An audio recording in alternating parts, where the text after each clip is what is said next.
Alam mo ba na ang isa sa pinakadakilang bayani ng Pilipinas ay nagsimula hindi bilang isang makapangyarihang tao, kundi bilang isang batang inapi? Si Efren Peña Florida ay lumaki sa isang komunidad ng mga squatter sa Cavite. Inapi siya ng mga bully.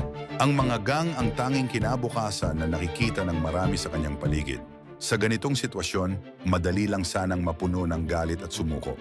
Pero sa edad na 16, gumawa siya ng ibang desisyon. Kumuha siya ng kariton.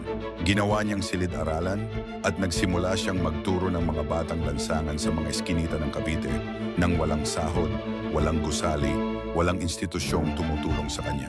Kariton lang at isang desisyon. Noong 2009, pinangalanan siya ng CNN na Hero of the Year. Pero ang tunay na aral ng kanyang kwento ay hindi ang parangal.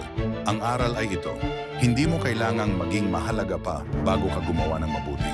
Ang pagiging bayani ay isang desisyon at pwede mong gawin iyon ngayon kahit sino ka pa.